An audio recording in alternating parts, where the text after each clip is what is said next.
Yeah, see, one of the biggest impediments to this Kashmir issue or to the Palestine issue, I would say, is a Palestine issue of Jerusalem and so on, is national consciousness. The way I would put national consciousness is that there is an overarching consciousness of the society, of the country in general, that if you are patriotic, and I'm not even saying nationalist, because you can deny, let's say I'm a nationalist for example, you can deny that existence of India dates from its long culture of being Indian, from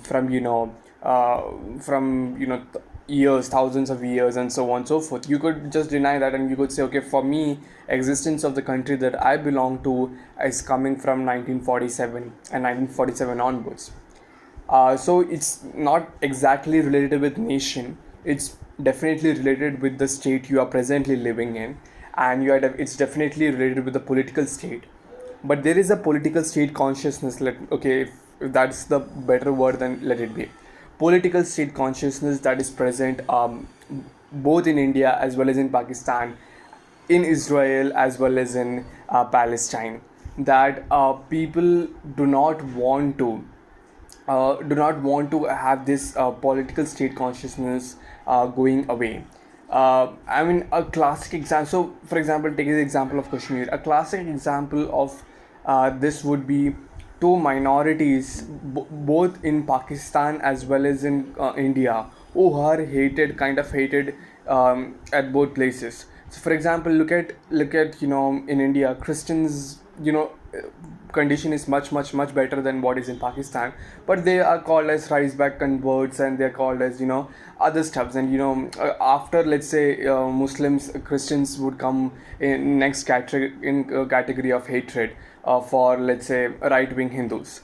If that's the scenario of how it goes, and similarly in for Pakistan, similarly is the condition. Perhaps Hindus would come first and then Christians.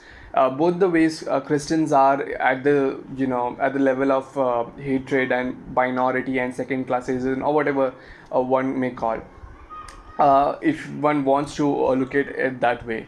But a Pakistani Christian and an Indian Christian would definitely, no matter how much they are persecuted in their own country, if they are going to meet together and if they are going to talk on Kashmir issue, a Pakistani would always favor Pakistan, and a Indian would always favor India's side of Kashmir, and Pakistani Christian would always favor the Pakistani side of Kashmir.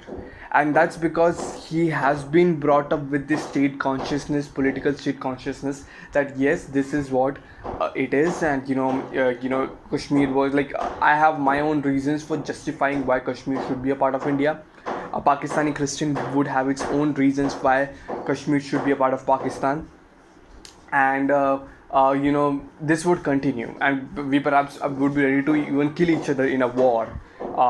Though we understand that our own country, perhaps we are not treated by we are not treated fairly by the, let's say, the majority government, or the majority people in general. But at the end of the day, we have an identity with the constitutional and political state that we are living in, and that identity demands us that we have certain stands taken on certain issues. uh, even if very a Muslim who says, okay, Muslims are terribly treated in India, he would definitely agree. Yet Kashmir is a part of India, because the moment you deny that, you automatically become a traitor. You automatically go against the consciousness of country. And similar is the case with Pakistan. No matter how horribly Christians are treated in Pakistan, a Christian in Pakistan will always say that Kashmir. And similar is the matter for, like, okay, even for Hindus, for example.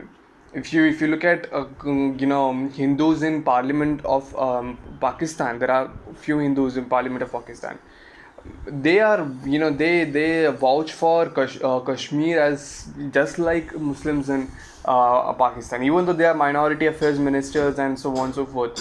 Their side for Kashmir taking be a part of Pakistan And that too under the Islamic Republic of Pakistan, is just as much as a Muslim would say in Pakistan that Kashmir should come under Islamic Republic of Pakistan.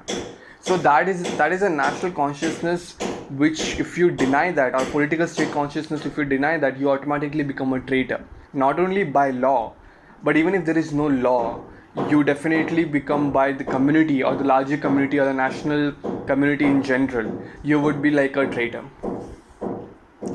So this national consciousness, I guess, or political state consciousness is something which, in my opinion, is something that is keeping the nations apart. That no matter what, Kashmir will be a part of India. You cannot have any agreements or settlements on this issue. And similarly for Pakistan, Kashmir is a part of Pakistan. You cannot have any agreements or settlements on this issue. In past, wherever we have seen that political state actors has defied this national consciousness, they have been assassinated by the, let's say, if you want to call it right wing, but I don't think so it's just right wing that holds that view. It's just the majority, people of majority in general. I mean, if you, for example, look at the Israel-Palestine issue, I guess there was once, an Israeli prime minister who had, made sure that the conditions with Palestine gets better, and agreed to some sort of settlement and some sort of compromise on the Palestine issue, Israel-Palestine issue, and he was assassinated in Tel Aviv. Similarly, there was a Sudanese, is not Sudan, Egypt's some minister as well, who agreed with this thing. And the political consciousness again of the Egypt, like our Palestinian people were in general, was such that he was also assassinated. And like typically, if any, let's say tomorrow, no matter what, if any Indian stands like from the rest of the India, and he says, okay, let's give Kashmir to Pakistan, he would be assassinated 100%. And similarly is the case with Pakistan, because the national consciousness has become such that you cannot defy that.